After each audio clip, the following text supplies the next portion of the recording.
Le contenu diffusé est destiné à sensibiliser les dangers d'Internet et est réservé à un public averti.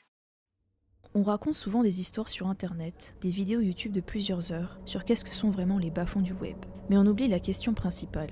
Comment se protéger des risques liés à Internet ? Je m'appelle Camille et voici Amira. Et bienvenue dans votre nouveau podcast « Cela n'arrive qu'aux autres ». Des histoires immersives qui vont vous changer. Épisode 1. Mythes et miroirs déformants. Ah, j'ai reçu un message. Tu veux voir un truc que personne ne trouve sur Google.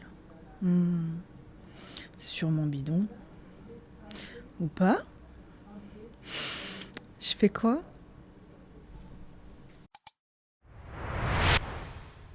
Elle s'appelle Nora. Elle entre en seconde et va sur ses 15 ans. Elle vit à quelques minutes en voiture de la ville de Grenoble. Elle a l'habitude de communiquer avec ses amis en ligne qu'elle a rencontrés sur Internet. Elle a peur d'aller à l'école car l'idée de sortir de sa zone de confort l'angoisse énormément. Des personnes de sa classe la qualifieraient de bizarre ou de réservée. Elle n'a jamais vraiment parlé. Et pourtant, une fois rentrée le soir, derrière son ordinateur, Nora est une toute autre personne. Elle a le besoin constant de voir des choses morbides pour stimuler sa curiosité. Regarder des vidéos YouTube de traits d'horreur pendant des heures, ou encore des contenus sur les faces cachées de certains réseaux sociaux actifs. Mais cela ne convient pas à Nora. Elle avait besoin de plus. Dans cet épisode, nous allons parler du principal sentiment qui nous fait souvent défaut, la curiosité. On pense être immunisé jusqu'au message qui nous dit « Tu veux être spécial ? Alors regarde ça ». Avec Nora, on va suivre le fil. Une rumeur de live secret, des promesses de choses interdites, et en dessous, des arnaques. Et des gens qui s'y brûlent.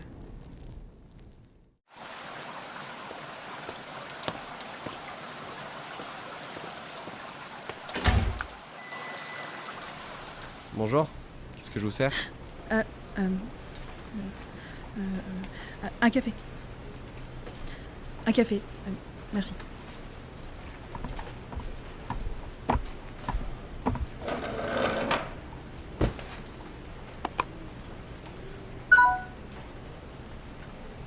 Je suis au café, j'ouvre le message. Un pseudo inconnu. Il parle d'un salon privé, d'images qu'on ne voit jamais à la télé. Il ajoute « c'est pas pour tout le monde ». Je sens que c'est pas bien, mais bon, je clique quand même sur le profil. Et j'ai beau chercher, y a rien. C'est ce qu'on appelle le miroir déformant. On ne vous montre rien, mais on vous suggère tout. On ne prouve rien, mais on présente cela comme rare, réservé à ceux qui savent. Et puis un mot revient. Accès. Payant, bien sûr. Ou alors, il faut passer par un contact. Je me dis, bon d'accord, tout ça c'est du vent, mais si une partie était vraie quand même. Je ferme mon PC portable. 2 minutes.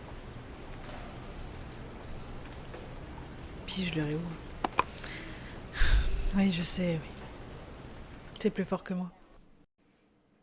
Ce va-et-vient est normal. Notre cerveau déteste rater quelque chose d'important. Le piège joue sur 3 leviers.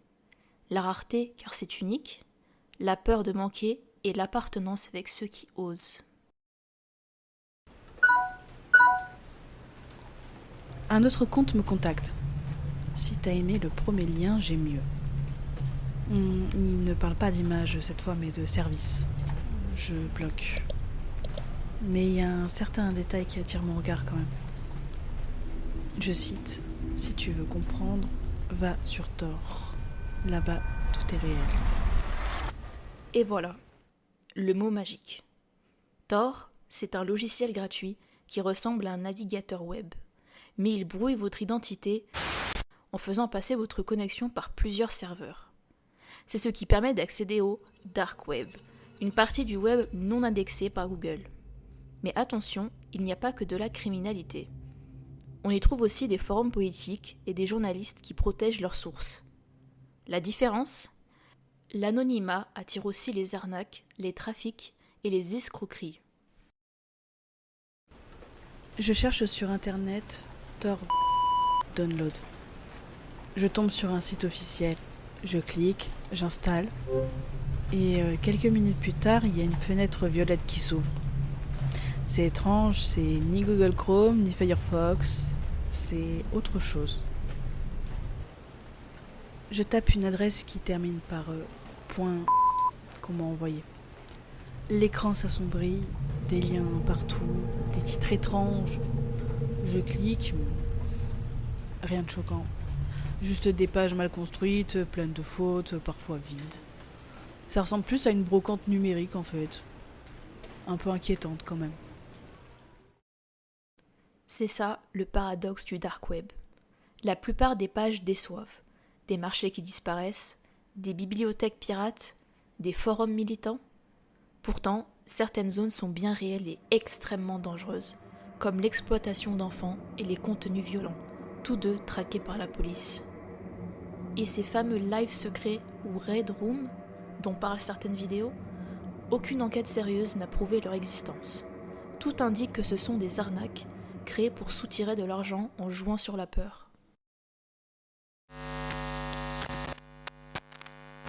Pour ceux qui ne le savent pas, une Red Room serait apparemment un live stream d'une torture et éventuellement du de plusieurs personnes qui serait diffusé sur le dark web contre des donations ou des rémunérations. Jusqu'à aujourd'hui, aucune Red Room n'a pu être confirmée dans son existence. Les Red Room n'existent pas, et les deux exemples que j'ai pu montrer sont deux exemples de Red Room qui étaient faux. J'ai montré par exemple dans la première le cas de la Red Room Alicia, une Red Room qui avait un décompte sur internet annonçant l'arrivée d'un live stream où on allait tuer quelqu'un et qui finalement à la fin du décompte n'a rien donné. Et également la ISIS Red Room, une Red Room où un membre de Daesh aurait été abattu en live stream, sauf que ça a été prouvé de maintes et maintes fois que c'était un fake. Et de moins, même si ce n'est pas un fake, il n'y a pas de torture dans la vidéo qui est toujours disponible, notamment sur la... Market 24/24, 7 jours sur 7, Shadow Librairie, Forum. Ouais, je m'attendais à pire, mais c'est surtout malsain plus que terrifiant, quoi.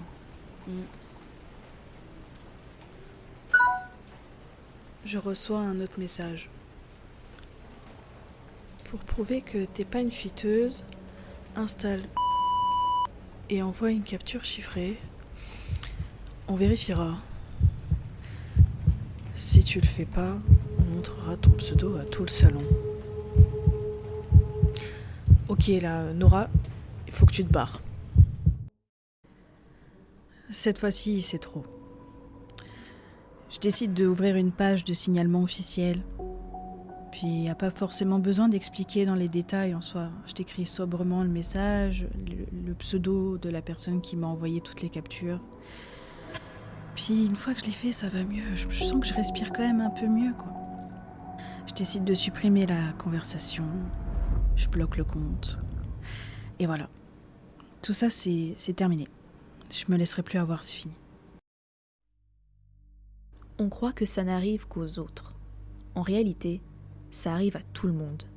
D'être tenté, de douter, d'avoir peur de rater quelque chose.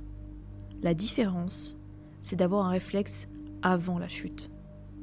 Vos 3 réflexes si un message joue sur le secret ou la violence. 1. Ne payez jamais. La rareté est un appât. 2. Ne cliquez pas, n'installez rien. C'est souvent pour vous piéger. 3. Parlez et signalez. Un proche, un adulte de confiance, et pour les contenus illégaux en ligne en France, utilisez la plateforme Pharos, Pharos. Si un mineur est menacé ou victime de chantage en ligne, composez le 3018. Ce numéro peut aider et orienter. Enfin, en cas d'urgence, appelez le 17 en France ou le 112 en Europe.